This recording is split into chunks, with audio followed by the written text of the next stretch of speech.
റഷ്യയുടെ ചാരക്കപ്പൽ പടയ്ക്ക് നേരെ ഡ്രോൺ ആക്രമണം നടത്തിയതായി യുക്രൈൻ അതിർത്തിയിൽ നിന്ന് 2000 കിലോമീറ്റർ അകലെ വെച്ചാണ് ആക്രമണം നടന്നത്.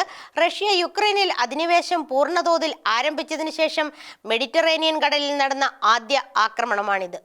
റഷ്യയുടെ ചാരക്കപ്പൽ പടയ്ക്ക് നേരെ ഡ്രോൺ ആക്രമണം നടത്തിയതായി യുക്രൈൻ അറിയിച്ചു. യുക്രൈൻ അതിർത്തിയിൽ നിന്ന് 2000 കിലോമീറ്റർ അകലെ ലിബിയയുടെ തീരത്തിന് സമീപത്ത് വെച്ചായിരുന്നു ഡ്രോൺ ആക്രമണം. പാശ്ചാത്യ ഉപരോധങ്ങൾക്കിടയിലും റഷ്യയുടെ പ്രധാന വരുമാന സ്രോതസ്സായ എണ്ണ കയറ്റുമതി ചെയ്യാൻ ഷാഡോ ടാങ്കറുകൾ ലക്ഷ്യമിട്ടാണ് ആക്രമണം നടത്തിയതെന്ന് യുക്രൈൻ അറിയിച്ചു. റഷ്യയുടെ വരുമാന സ്രോതസ് തടയുകയായിരുന്നു ലക്ഷ്യം. ഷാഡോ ഫ്ലീറ്റ് ടാങ്കറുകൾക്ക് നേരെയുള്ള യുക്രൈനിയൻ ആക്രമണങ്ങൾക്ക് റഷ്യ മറുപടി നൽകുമെന്ന് വ്ളാഡിമിർ പുടിൻ പറഞ്ഞു. 4 വർഷം മുൻപ് റഷ്യ യുക്രൈൻ അധിനിവേശം പൂർണ്ണ തോതിൽ ആരംഭിച്ചതിന് പിന്നാലെ മെഡിറ്ററേനിയൻ കടലിൽ നടന്ന ആദ്യ ആക്രമണമായാണ് ആക്രമണത്തെ വിലയിരുത്തുന്നത്. ആക്രമണം ഗുരുതരമായ നാശനഷ്ടങ്ങൾ വരുത്തിയതായാണ് അന്തർദേശീയ മാധ്യമങ്ങൾ റിപ്പോർട്ട് ചെയ്യുന്നത്. റഷ്യൻ അധിനിവേശം തടയാനുള്ള ശ്രമത്തിന്റെ ഭാഗമായി നേരത്തെ കരിങ്കടലിൽ റഷ്യൻ ചാരക്കപ്പൽ വ്യൂഹത്തിന് നേരെ ഡ്രോൺ ആക്രമണം നടന്നിരുന്നു.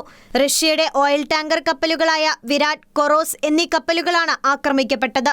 തുർക്കിക്ക് സമീപത്തെ ബോസ്ഫറസ് കടലിടുക്കിൽ വെച്ചാണ് റഷ്യൻ ടാങ്കർ കപ്പൽ ഡ്രോൺ ആക്രമണത്തിന് ഇരയായത്. തുർക്കിയുടെ തീരത്തിന് 28 മൈൽ അകലെയാണ് ഓയിൽ ടാങ്കർ ഡ്രോൺ ആക്രമണത്തിൽ തകർന്നത്. ഇന്റർനാഷണൽ ഡെസ്ക്, ഷെക്കേന ന്യൂസ്.